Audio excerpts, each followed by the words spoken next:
हम स्वयं अपने भगवान को चोर बता रहे हैं। कहते हैं भगवान हो, कहते हैं चोर। वो बेचारे माखन खोर थे, उनको माखन चोर क्यों कहें? किसी ने कह दिया माखन चोर, और हम माखन चोर माखन चोर, दिमाग अपना खर्च ही नहीं करते कि माखन चोर कहां से आए, चोरी क्यों करने लगे, उनके तमाम भरा हुआ था। समझने की आवश्यकता है। हम अपने मुंह से बड़े भगवान चोर बता रहे। वो लीला उन्होंने की, वो चीरहरण वाली, जो चाहा हम भी जो उसमें स्वर में स्वर मिला रहे। क्या वो था, लोग कह रहे हैं बड़ा खराब काम किया, हम भी उसमें स्वर स्वर मिला देते हैं, जानते ही नहीं क्या है। हमने शायद कई बार 2-3 बार उसके पीछे क्या, उसको मैं कहा शायद कहीं कैसेट होगा उसका, नहीं मालूम, सुन लीजिएगा। तो ये सब चीजें, आज का युग ऐसा आ गया है, वर्तमान परिस्थिति में इन सबको आपको समझना और जानना पड़ेगा। और जो लोग हमारी सभ्यता और संस्कृति को बर्बाद करने में तुले हुए हैं, बड़ा दुख होता है जब सब बातें देखते हैं। तो उनको तड़ाक से जवाब देना पड़ेगा कि हमारी सभ्यता संस्कृति आप क्यों उंगली उठा रहे हो। पहले उसके समझो, तो उसके बाद कहो हमसे। पहले उसको समझो, उसके बाद हमसे बात करो। नहीं समझा तो हमसे पूछो आगे पहले। यहां गोस्वामी जी ने कहा कि यहां कुमण बटिया को नाही, जो चर्जनी देख डर जाएंगे। हम आपकी इन बातों को मानने वाले नहीं कि यार कहीं बाहर से आए थे। हम इन बातों को नहीं मानते, इतिहास पढ़ाते हैं, हमने भी इतिहास पढ़ा हुआ। आज बाहर से आए हुए थे, उन्होंने कहा हमने मान लिया। क्यों भाई? उन्होंने कहा हमने मान लिया यार बाहर से आए हुए थे, और हमारे ही लोग, हमारे ही विद्वान, हमारे इतिहास करते हैं यार बाहर से आए थे। कैसे यार बाहर से आए थे? किस तर्क पर आप मेरे यार बाहर से आए थे भाई? बहस करो आकर के। हमारी सभ्यता को मिट्टी मिलाने जुटे हुए भाई। ईरान पहुंच गए, यहां से गए हुए लोग हैं हम। हर एक नहीं अनेक तर्क हैं, एक तर्क नहीं हमारे पास है, एक तर्क नहीं है, अनेक तर्क हैं। एक तर्क नहीं अनेक तर्क हैं, जिसे हम सिद्ध कर सकते हैं कि आर्यावर्त है, आर्य देश है। आर्य यहां से बाहर गया, वहां बाहर से यहां नहीं आया, यहां से बाहर गया।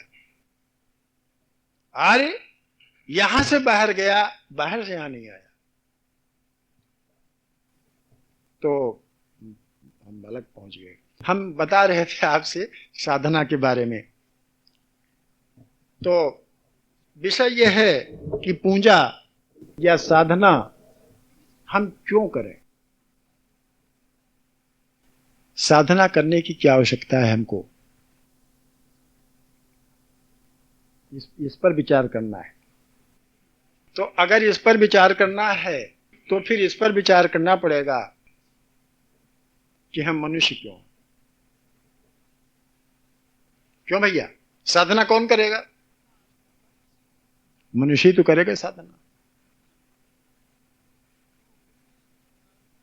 मनुष्य क्यों है? ईश्वर के संबंध में बात मालूम करना पड़ेगा। हमने बताया ना आपको, ईश्वर के संबंध में भी हमारे अंदर बहुत भ्रामक धारणा है। ईश्वर के संबंध में भी हमारे अंदर बहुत भ्रामक धारणा है, और यही भ्रामक धारणाएं जो हैं ये हमको पनपने नहीं दे रही। हम कहते हैं लाख एकादशी व्रत साधते हैं, वो कौन त्रयोदशी व्रत शंकर जी का करते हैं, और तमाम तरह के व्रत करते हैं, लेकिन फिर भी उनका फल नहीं मिल पाता। क्यों नहीं मिल पाता? ये भी तो साधना ही है। एकादशी कहते नहीं, एकादशी साधो, त्रयोदशी साधो। हम व्रत और उपवास में अंतर ही नहीं कर पाते, व्रत और उपवास में अंतर नहीं कर पाते। क्यों भाई? व्रत और उपवास में अंतर नहीं कर पाते।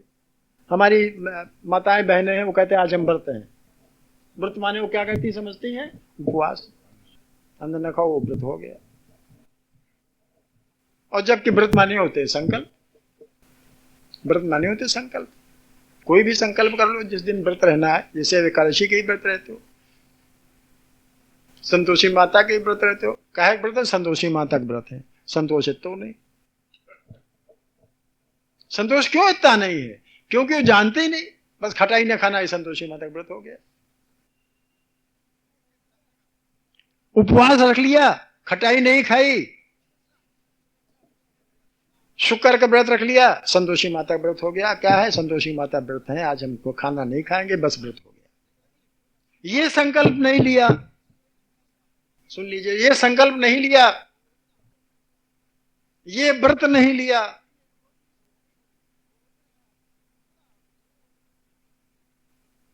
व्रत माने संकल्प। जिस दिन व्रत रहो उस दिन संकल्प लो, उपवास रखो और संकल्प लो कि हम किसी भी हालत में, किन्हीं भी परिस्थितियों में संतोष का साथ नहीं छोड़ेंगे।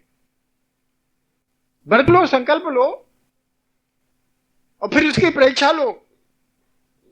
शुक्र का व्रत रहो, हमें कोई लेना देना नहीं। व्रत माने उपवास रखो, उपवास रख के जो व्रत किया जाता है, संकल्प किया जाता है, वो जल्दी पूरा होता है, सिद्ध होता है। तो अगर संतोषी माता का व्रत रखना है तो संकल्प लो, व्रत लो। व्रत रखा है, उपवास रखा है और संकल्प लो कि किन्हीं भी परिस्थितियों में हम संतोष का साथ नहीं छोड़ेंगे, संतोष रखेंगे हर बार। ये व्रत लो, संकल्प लो और उसको मान लो, फॉलो करो उसको। देखो उसका लाभ मिलता है कि नहीं मिलता। क्या है वो कहानी, जो आवे संतोष धन सब धन धूल समान, गोधन गजधन बाजधन नवरत्न धन खान, जो आवे संतोष धन सब धन धूल समान। संतोष से बढ़कर दूसरा कोई धन ही नहीं है। लेकिन हमारे माताओं बहनों को कोई संतोष नाम की चीजें नहीं। व्रत रहा हर महीना पर सालों भर व्रत रखे। उन्होंने देख लिया कि फलानी बैंगनी साड़ी फलाने के पास है, तो उन्होंने कहा बैंगनी साड़ी हमारे पास आनी चाहिए, चाहे जहां से लाओ।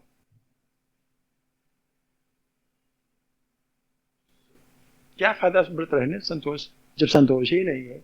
अब चाहे जहां हो, किसी के पास हो ना हो, पैसा लाओ, चाहे जहां से। फलाने क्या टीवी, तो हमारे में रंगीन टीवी होनी चाहिए, लाओ, चाहे वो भ्रष्टाचार से लाओ, चाहे जैसे लाओ। क्या संतोष रहा? खुद भ्रष्टाचार और आदमी को भ्रष्टाचार में ढकेलो। इस संतोषी व्रत से कोई फायदा नहीं। ये जो व्रत रहे त्योहार हमारे यहाँ सब विज्ञान पर आधारित है। कई बार हमने आपसे कहा, अच्छा ये भी एक साधना है, इसको भी साधना ही कहते हैं। संतोष का साध लेना साधना है, संतोष का साधना। संतोष कैसे सधे? संतोषी माता का व्रत संतोष कैसे सधे? उपवास रखो, संकल्प लो कि हम संतोष रखेंगे। बच्चों को सिखाओ, जिस दिन इसका उपयोग करो, जिस दिन व्रत रखो, उपवास रखो, बच्चों को बुलाओ, समझाओ कि देखो ये संतोषी के व्रत है, तुम भी संतोष रखो। संतोष से बढ़कर कोई दूसरा इलाज नहीं है समाज में रहने का। बहुत सी बातें संतोष से हल हो जाती है, बहुत समस्याएं संतोष से हल हो जाती है। हमने एक संतोष के सिर्फ एक उदाहरण लिया आपका। माताएं बहनों से हमारी प्रार्थना है कि जब इस प्रकार का व्रत रखें तो अपने जो पुत्रियां हैं, पुत्र हैं और लोग आदमी हैं, उनको बुला के बतावें, समझावें कि उपवास रखे, हमने व्रत लिया है, संकल्प लिया है कि हम संतोष का पालन करेंगे, और तुम भी संतोष का पालन करो, तब तो उसका फल निकलेगा भाई। वो परिवार नहीं रहेगा, वो स्वर्ग हो जाएगा। अगर किसी परिवार में ऊपर से लेकर नीचे तक स्त्री और पुरुष संतोष का भी व्रत पालन करने लगे, संकल्प लेने, संतोष रखेंगे, वो परिवार स्वर्ग हो जाएगा। ये विज्ञान है, ये संतोष की साधना है। और अगर यही अध्यात्म जोड़ दिया जाए तो अध्यात्म को पुष्ट करता है। अगर इसको अध्यात्म से जोड़ दिया जाए, एक उदाहरण मात्र लिया हमें, संतोष वाला ना एकदम से याद आ गया, तो ये अध्यात्म को पुष्ट करता है। फिर संतोषी हमेशा सुखी रहता है, याद रखो हमेशा बात। संतोषी हमेशा सुखी रहता है, कभी दुख इसके पास नहीं है, संतोष हमेशा सुखी रहता है। कि कैसे समाज में, कैसे परिवार में रहा जाए, और अगर परिस्थितियां हमारे पास विपरीत परिस्थितियां आती हैं, उन विपरीत परिस्थितियों में कैसे जिया जाए। हर आदमी के हाथ विपरीत परिस्थितियां भी आती हैं और अनुकूल परिस्थितियां भी आती हैं। तो अनुकूल परिस्थितियों में हर आदमी जी लेता है, लेकिन जब विपरीत परिस्थितियां आती हैं तो आदमी घबरा जाता है। तो विपरीत परिस्थितियों में कैसे दिया जाए, यह सत्संग का अर्थ होता है। हमने एक बार कहा था आपसे, शायद अगर आप मान लें इस बात को, हाँ,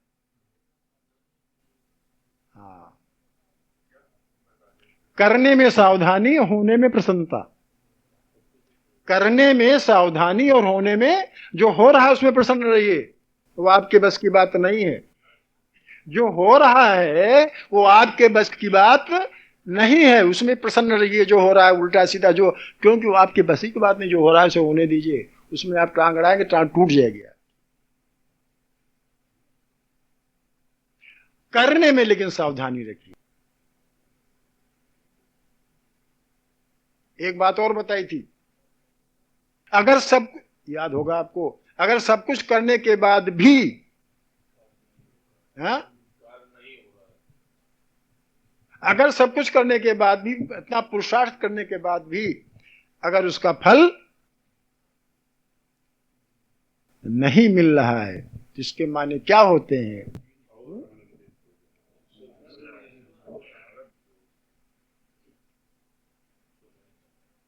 ने अब ईश्वर जो है वो अपनी चाही कर रहा है, हमारी चाही नहीं चाहता।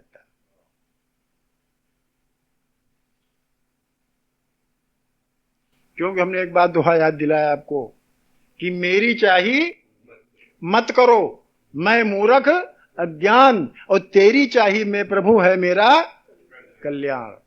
तो जब समझ लो, जब हम सारा पुरुषार्थ लगा देते हैं और हमारी चाही नहीं होती है, तो समझ लो कि भगवान अपनी चाही कर रहा है और उसकी चाही में हमारा कल्याण। उसमें भी 3-13 मत करो, भगवान को मत दोष दो ना, वो अपनी चाही करना चाह रहा है। कहते नहीं लोग वो कहावत कि हर इच्छा बलवान। उसमें परेशान नहीं होना चाहिए, घबराना होना चाहिए कि घबरा जाए, परेशान हो जाए, ऐसी परिस्थिति आ गई क्या करे ना। प्रसन्न रहो कि अब भगवान जो हमारी अपनी इच्छा पूरी करना चाहता है, अपनी इच्छा हम छोड़ दें, भगवान की इच्छा छोड़ो, प्रसन्न हो। सब अच्छा करता है।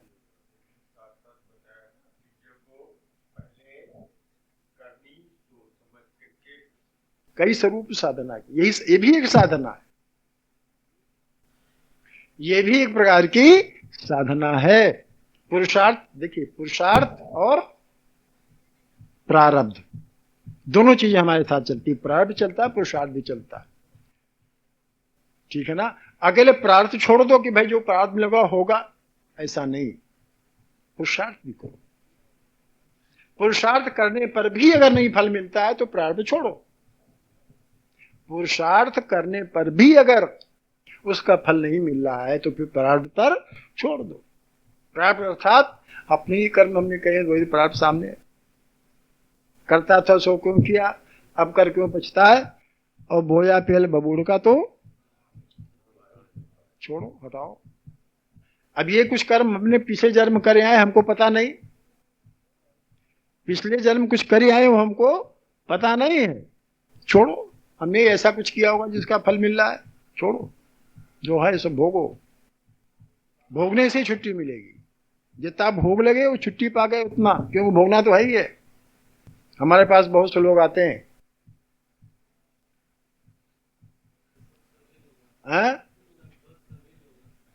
हाँ, कि ऐसा नहीं, ऐसा हो जाए, ऐसा नहीं, ऐसा हो जाए। अब क्या करें बताओ। अगर कहीं कोई बाधा तो ऐसा नहीं ऐसा हो सकता है, लेकिन अगर प्रारब्ध में नहीं है तो ऐसा ही नहीं, ऐसा कैसे? अगर जबरदस्ती करें भी, एक उदाहरण हो चुका, कहाँ गए वो बहराइच वाले शर्मा जी, है आए नहीं यार, ठीक है ना? अब वो कहे नहीं ऐसा नहीं, ऐसा हो जाए, प्रारब्ध तो है नहीं, प्रारब्ध में नहीं है, हो जाए ऐसा, भोगेगा कौन? हो तो जाए, भोगेगा कौन?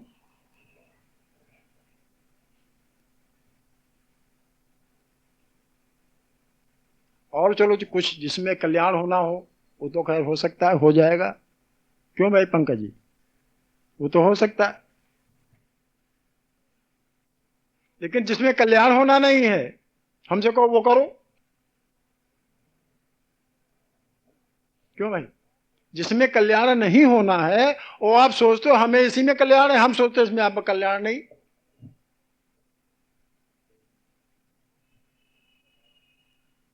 आप यहां देख रहे हो, हम इसके आगे और देख रहे हैं, हमसे आगे भगवान और आगे कहीं देख रहा है,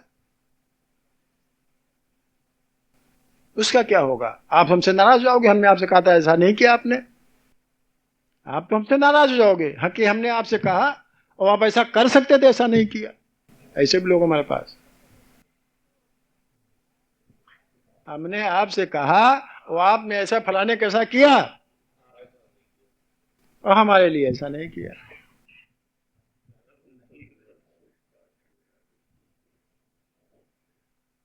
तो कहने मतलब ये हुआ कि टाइम ज्यादा हो रहा है, समय निकल रहा है। अभी हमने कुछ कहानी साधना के बारे में, साधना रह गई। साधना की आवश्यकता क्यों है?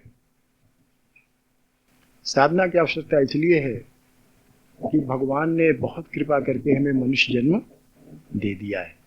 भाई देखो, ये 5 मिनट और लेते हैं आपसे, कि बिना किसी कारण के कोई कार्य नहीं होता, बिना किसी कारण के कोई कार्य नहीं होता है ना? ठीक, तो कोई कारण था तब तो हमको भगवान ने मनुष्य जन्म दिया, किसी कारण से हमको मनुष्य जन्म मिला है।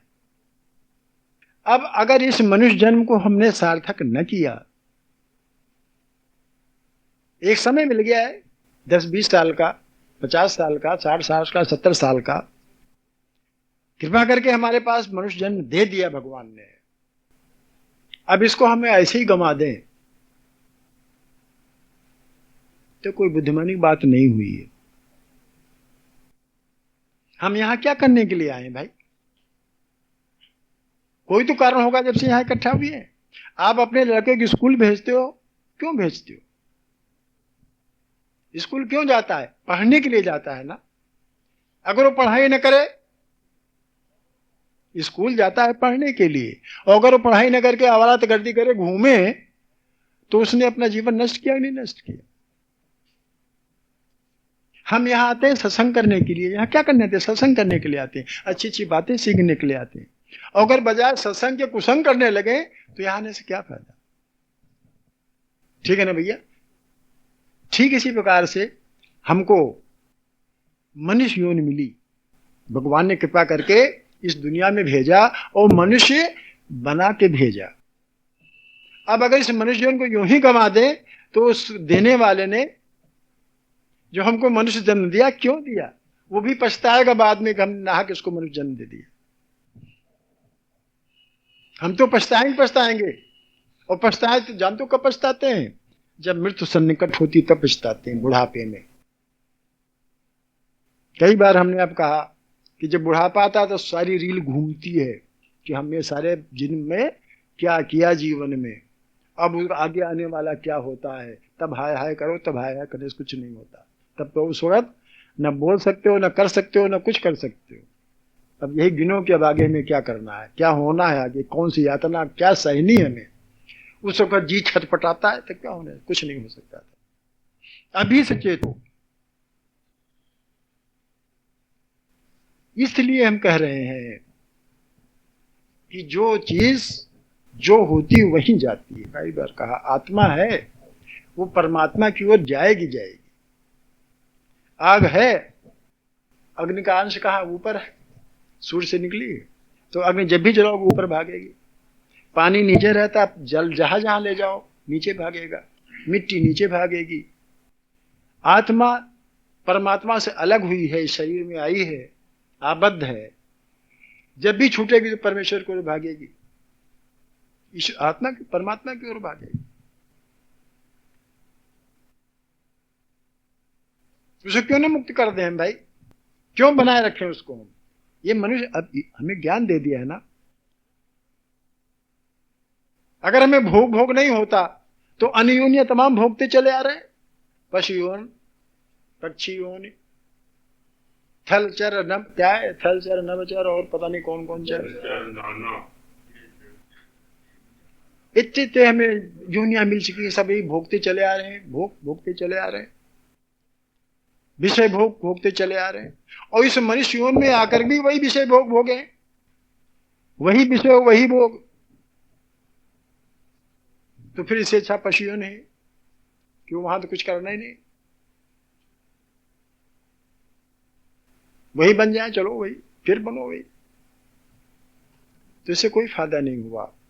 इसलिए हमें साधना करनी चाहिए, इसलिए भी हमें साधना करनी चाहिए। साधना इसलिए साधना करनी चाहिए कि अब बहुत कृपा करके मनुष्य योनि मिल गई है, तो आगे आने वाला भी अगर न मनुष्य योनि मिले तो कम से कम ऐसी कोई योनि मिल जाए तो और में भोग भोगना पड़े भाई।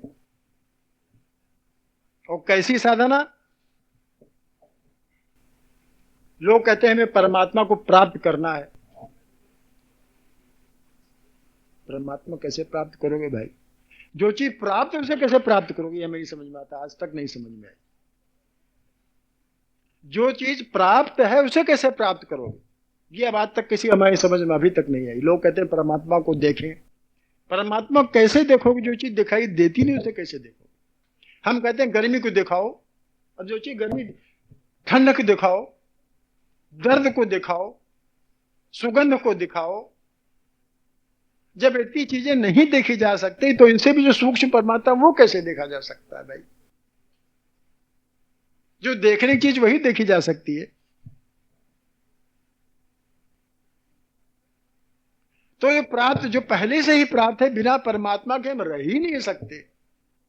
जिस दिन परमात्मा यहां से चला जाएगा तो हम भी चले जाएंगे, तो फिर क्या प्राप्त करना है भाई? परमात्मा से हमसे न काल की दूरी है न देश की दूरी है। परमात्मा से हमसे न काल की दूरी और न देश की दूरी, कोई दूरी ही नहीं है। केवल भूल गए, केवल भूल गए। उस भूल को केवल याद कर लेना है बस, केवल भूल गए। एक घटना में याद आई, एक बार हम अयोध्या जा रहे थे, आप लोग सब थे, याद है नहीं याद है? चश्मा हमने रख लिया था उसमें, बकस उसमें सूटकेस में रख लिया चश्मा, भूल गए। चश्मा दो तीन चश्मे हैं तो एक हमने सूटकेस में रख लिया भाई, कभी पता नहीं क्या होता है चश्मे क्या, हाँ क्या भूल गए, याद नहीं रही। चौक जब पहुंचे तो हमें याद आया चश्मा हमारे पास नहीं। याद है नहीं आपको? गाड़ी रुकवाई, पांडे जी को भेजा, भैया जाओ चश्मा लाओ जाके, घर भूल गए चश्मा। अब गाड़ी उतनी देर रुकी रही, पांडे जी बेचारे गए, चश्मा लेके आए, और था क्या, वो चश्मा भी आ गया। एक चश्मा हम लगाए थे, एक चश्मा मेरे सूटकेस में भी रखा हुआ था। नहीं समझा? दिमाग से उतर गया कि चश्मा हमारे पास पहले से ही रखा हुआ है, केवल याद नहीं रही कि चश्मा हमारे पास है। एक दफे ऐसे हुआ, चश्मा यहाँ चढ़ा लिया, ये भूल गए चश्मा कहाँ है। अब ढूंढ रहे सारे घर में, पता ही चला चश्मा। किसी ने कहा तो सर पर तो लगाया हो, तो हमने कहा लो मिल गया। ऐसे ही परमात्मा की बात है। परमात्मा अपने अंदर पहले से ही मौजूद है। इस संसार में आकर के संसार को देख करके परमात्मा को देखना हम भूल गए। संसार को सहा, संसार को बर्दाश्त किया, संसार में रहे, संसारी हमारे ऊपर सवार हो गया, संसारी को देखा, संसारी में लिप्त हो गए, भगवान को भूल गए।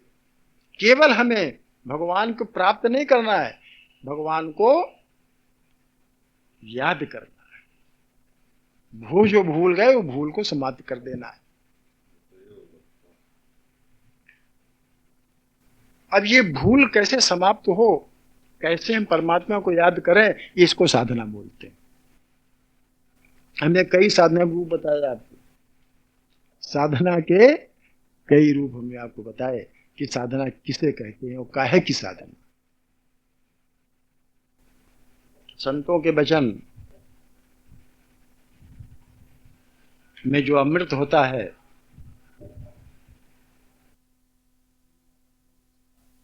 फल जाती है, और किसके हृदय में वो बात घर कर जाती है और पता नहीं किसको उसका लाभ जीवन में प्राप्त हो जाता है। यद्यपि आज यहां बैठे संतों का भजन